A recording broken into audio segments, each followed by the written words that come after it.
Salut tout le monde, aujourd'hui je vous retrouve pour une nouvelle vidéo. Donc après le tag que j'ai fait avec mon amie Léa, il s'agira cette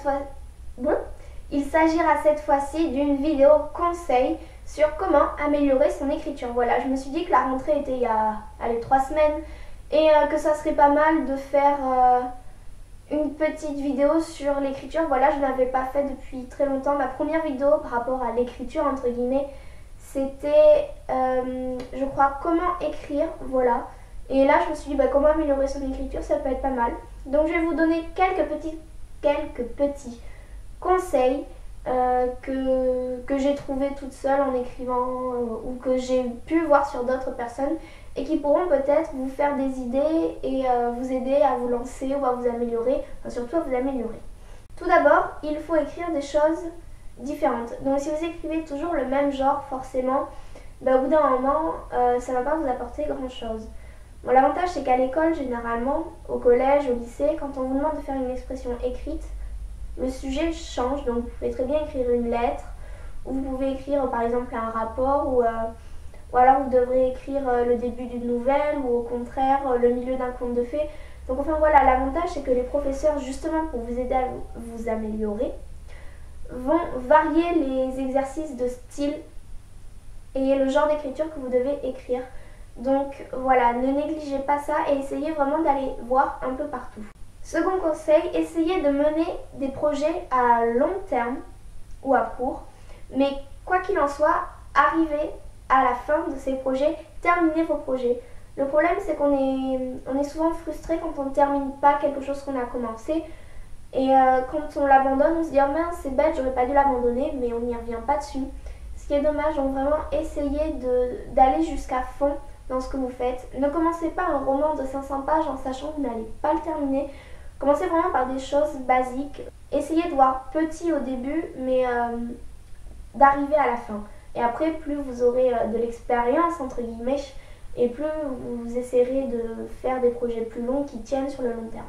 Ensuite, troisième conseil, essayez de garder vos anciens écrits. Alors, quand je dis garder, évitez de les garder sur l'ordinateur. Essayez vraiment de garder une trace écrite parce que moi, c'est ce que j'ai fait. J'ai gardé le début de mon tout premier roman sur l'ordinateur. J'en ai fait qu'une sauvegarde et il n'y a pas longtemps, elle a été effacée.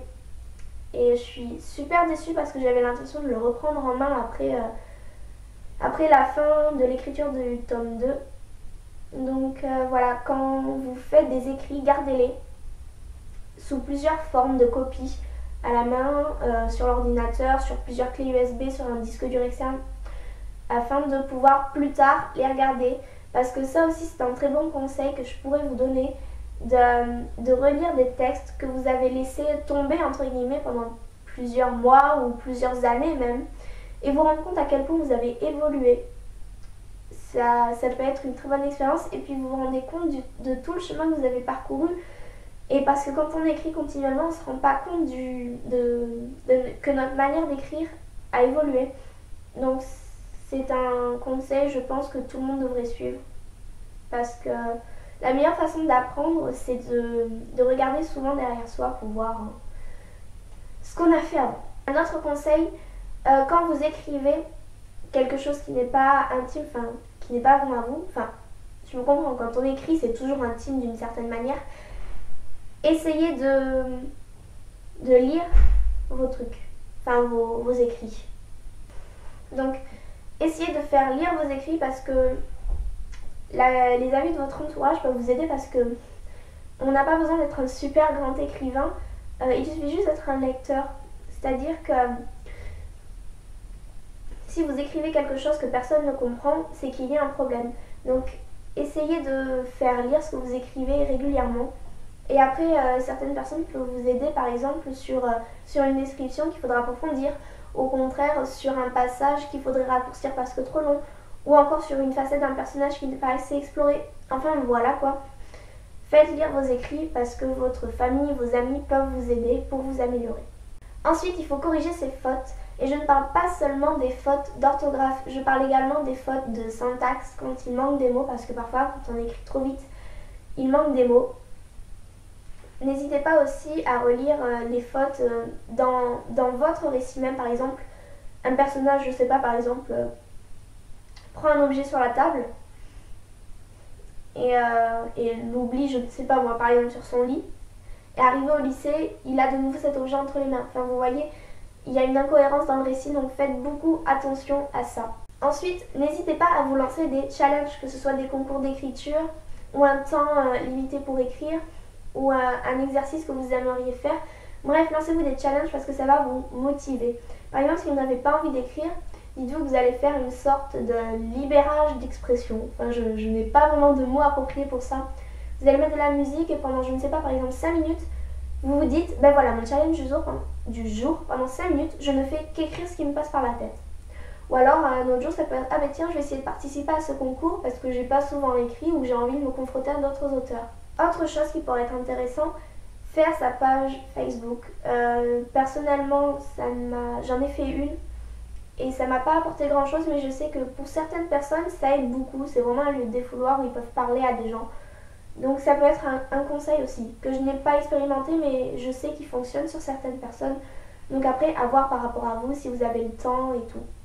Donc ensuite, essayez d'écrire sous l'émotion. Imaginons, il se passe quelque chose, je sais pas, vous vous engueulez avec votre ami, ou au contraire, vous tombez amoureuse, amoureux, ou vous rencontrez quelqu'un, ou alors vous avez un coup de bol, il se passe quelque chose d'énorme pile au moment où vous ressentez de l'inspiration. Ayez toujours un petit carnet sur vous, parce qu'on ne peut pas prévoir ce qui arrive dans la journée, et ce qui arrive dans la journée peut être source d'inspiration. Pour moi, un auteur, il doit savoir aller puiser chaque source d'inspiration dans tout ce qui lui arrive dans la journée et dans sa vie en général.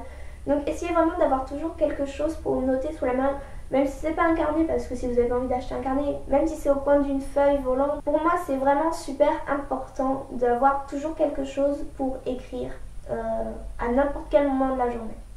Ensuite, je trouve super intéressant d'écrire sur l'ordinateur évidemment, mais aussi de continuer de garder l'écrit sur papier, les manuscrits.